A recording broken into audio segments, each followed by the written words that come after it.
Si Avery at mga message nito. Si Avery ang sekretary niya at kasalo. Saka makapag-board silang dalawa. Wala silang relasyon nito ngunit may namamagitan sa kanilang dalawa. Siya na ang tumatawag dito at agad naman nitong sinagot. What is it? Malamig niyang tanong. I need you. Malambing nitong sagot. Nasaan ka? Nandito sa bahay ko. Naked at hinihintay ka. Umungol pa ito habang kausap siya. Sa ginawa nito ngumisi siya at kinuha ang susi ng Wrangler niyang sa bulsa. In-off niya ang cellphone niya at inilagay iyon sa kanyang bulsa. Eksaktong pasakay siya ng kotse ay lumabas naman si Manong Philip. May dala itong 2 tasa ng kape. Sir, saan ka pupunta? Pahabol nitong tanong. May aasikasuhin lang ako, Manong. Kapag hinanap ako ni Fea, pakisabi babalik din ako agad. Ingat ka, sir. Kinagat ni Rosel ang ibabang labi niya habang matulin niyang pinatakbo ang kotse patungo sa kabilang bayan kung saan nakatira si Avery. Pagdating niya ay agad siyang pinagbuksan ng gate ng mga katulong nito. Dumiretso siya sa kwarto ni Avery na nasa ikalawang palapag ng bahay nito. Kumatok siya at agad naman nitong binuksan ang pintuan. Agad siya nitong hinila papasok at inalak ang pinto. Kinadatnan siya nito at binasa ang mga labi. I want you, bulong nito sa tenga niya. Agad niya itong hinapit sa bewang at mariing hinalikan. Ipinasok niya ang dila sa loob ng bibig nito at gumanti. At gumanti naman ito sa ginawa niya. Tinanggal nito ang suot niyang damit at hinalikan siya nito sa liig. Napaungol ito, anas niya dahil sa sensasyon nararamdaman. Dahil sa ginawa nito ay tumigas ang kanyang ari. You want more? Tanong nito habang hawak ang ibabaw ng pantalon niya. Tinanggal nito ang pantalon niya at lumuhod sa harap niya. Dinilaan nito ang ibabaw ng brief niya at saka hinaplos-haplos ang kumakawalang kahabaan niya. Isinunod nito ang saplot niya at halos mabaliw siya nang isubo nito ang kalahati ng kanyang pag-aari. Sabay taas baba at nilaro-laro ng kanyang kamay. Hinawakan niya ang buhok nito habang patuloy ito sa pagkain sa kanya.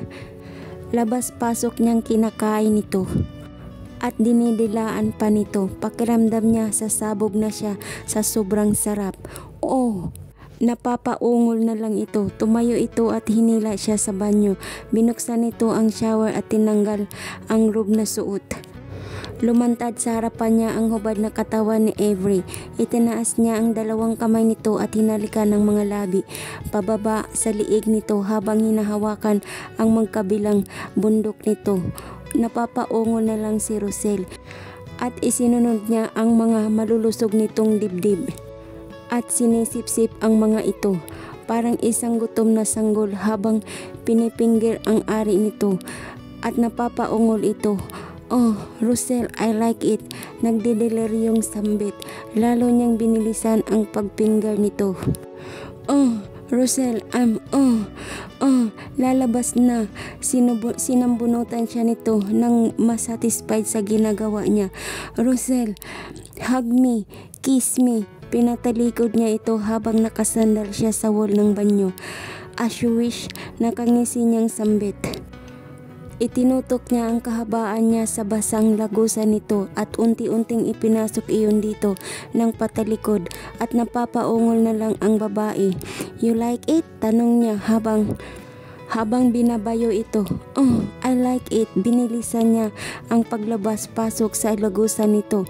Oh, Rosel, kiss me, hug me, more and more and more please. Oh, you're so good. Lalo niyang binilisan ang pagbayo hanggang sa naabot na nila ang rurok. Rosel, take it inside. Hinugot niya ang kahabaan niya at itinutok sa toilet bowl. Umungol siya matapos mailabas ang katas niya. Lumuhod si Avery sa harapan niya at muling dinilaan ang kabaan niyang tinapay. Muling tumigas ang kabaan niya at sa ginawa nito, hinawakan niya ang ulo ng dalaga at inilabas-pasok ang ari niya sa bibig nito. At napapaungol na lang na parang siraulo ang babae. Mahinang sambit niya habang binabayo ang bunganga ng dalagang ang bunganga ng dalagang katalik niya. Muli niyang hinugot ang kahabaan niya sa bibig nito. At napapaungol na lang, nginisihan siya nito. You will love me for this? Muli nitong isinubo ang ari niya at dinilaan ang dulo nito. Oh, Avery, binilisan palalo nito ang pagsubo. Ang pagsubo ng tinapay niya hanggang sa labasan na siya sa mismong bibig nito. At napapaungol ito ng malakas niyang ungol habang abala ang dalaga sa paglalaro ng kanyang tinapay. Lumalabas sa bibig nito ang tubig. Tumapat ito sa shower pagkatapos at muli siyang niyakap patalikod. Bakit hindi mo ako magawang mahalin, Rosel? Tanong nito pagkatapos nilang mag-make love. Humarap siya rito. Making love to you is all that I wanted to do. Nothing else more than this. Humilig ito sa dibdib niya at dinilaan ang mga iyon. Stop, Avery, aalis na ako, baka hinahanap na ako ng anak ko. Humaligip-hip ito. Your daughter? Hindi niya nasabi rito ang pagdating ni Fea dahil hindi naman niya sinasabi rito ang buhay niya. Tanging negosyo lamang at pakikipagtalik ang pinag-uusapan nila. Yes, I need to go. Thanks for the time. Lumabas ng banyo si Rosel at isunuot ang mga damit niyang nagkalat sa sahig ng kwarto nito. Sumunod naman ito na walang damit. Sanay na siyang nakikita si Avery sa ganong itsura. Aalis na ako, seryosong sabi niya. Nang hindi ito tinitingnan, tinungo niya ang pinto at pinihit ang doorknob. I love you so much, Rosel. Sigaw nito bago siya umalis. Hindi na niya nilingon ito at tuluyan nang lumabas ng kwarto nito.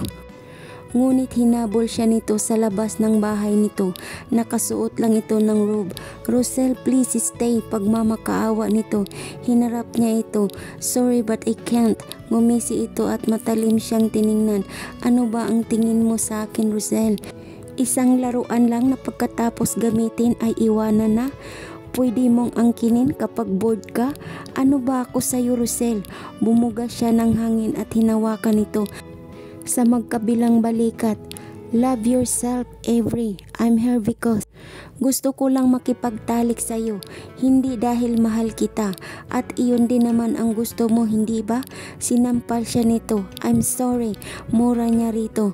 Huwag kang humingi sa akin ng pagmamahal dahil hindi ko iyon kayang ibigay. Sumakay siya sa Wrangler niya. Ngunit pilit siya nitong pinipigilan. Ngunit pinaandar niya iyon at wala itong nagawa. Nung tuluyan siyang umalis, kitang-kita niya sa salamin ng Wrangler niya ang ginawa nitong pagsabunog sa sarili habang nakaluhod sa damuhan ng garden nito. I'm sorry, Avery. Ginawa na nito ang lahat para sa kanya. Isinuko na nito lahat para lang mahalin niya ito pero hindi niya magawa dahil si Philomena pa rin ang laman ng puso niya at hindi niya magawang ipagpalit ito sa iba. Henry, bulalas ni Shane nang makita itong nakatayo sa harapan ng gate. Kasalukuyan siyang nagpapahangin nang mapansin ang lalaking nakatayo sa harap ng gate nila. Nilapitan niya ito at pinagbuksan. Agad siya nitong niyakap ng mahigpit. Itinulak niya ito.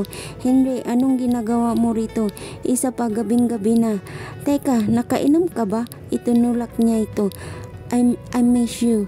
I love you. Hindi ko kayang mabuhay nang wala ka. Sumisinok-sinok nitong sambit.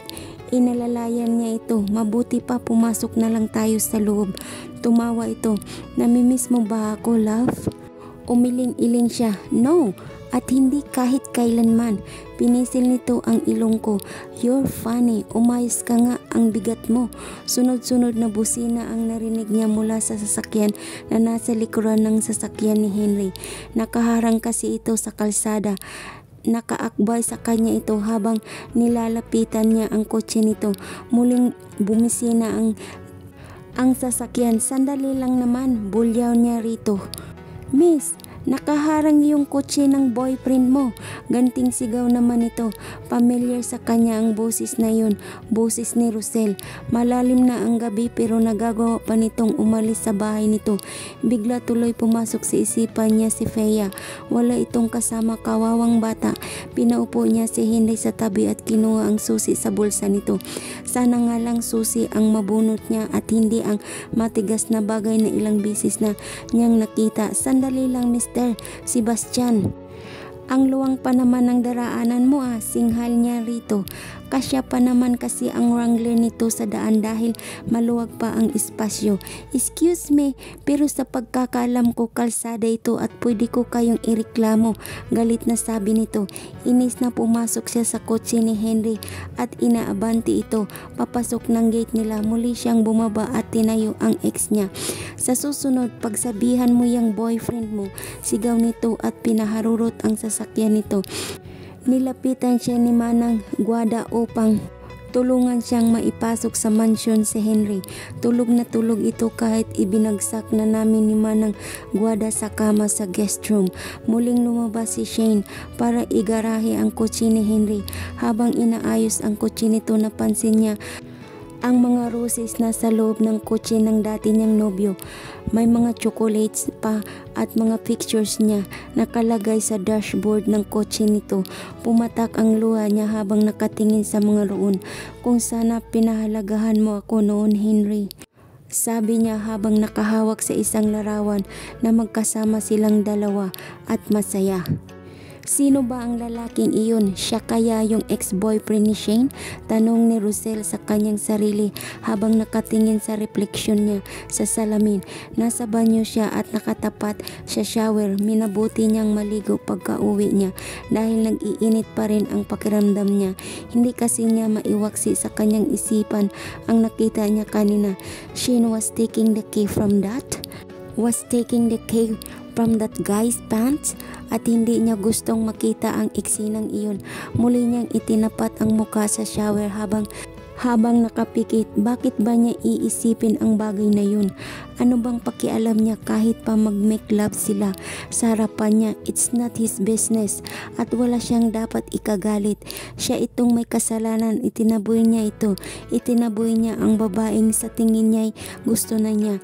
Napailing siya. No! Marining tanggi niya at isinira ang shower. Lumabas siya sa banyo na walang suot habang pinupunasan niya ang kanyang basang buhok ng towel. Hinarap niya ang kanyang closet. Tayong-tayo pa rin ang alaga niya na hindi niya masaway. That big bird has its own heart. Pumasok si Rosel sa kwarto ni Fea. Pagkatapos niyang magbihis, tulog na ang anak niya. Nasa tabi nito ang picture ni Philomena. Bumuntong hininga siya at inalis ang picture frame na yakap-yakap nito. Umubo siya sa tabi ng anak niya at saka inayos ang kumot nito. Hinawi niya ang buhok na nasa pisngi nito at saka hinagkan ang noo ng anak niya. I'm sorry sweetie, mahina niyang bulong. Naalipungatan ito sa ginawa niya. Kinusot-kusot nito ang mga mata at tumingin sa kanya. Hey daddy, hinaplos niya ang pisngi nito. Matulog ka na ulit sweetie, nandito si daddy. Ngumiti ito at pumikit ng muli. Daddy, bukas puntahan natin si Ate Shane. Maglalaro kaming dalawa. Tapos magpapatura ko sa kanya. Nakapikit nitong sambit. Napalunok si Rosel paano niya gagawin iyon matapos ang ginawa niyang pangbubulyaw kanina rito. Oh, okay sweetie. Marahan niyang hinaplos ang buhok nito. Muli itong nakatulog ng mahimbing. Tinabihan niya ang anak niya sa pagtulog. Nakokonsensya siya sa mga kalukuhang pinagagawa niya.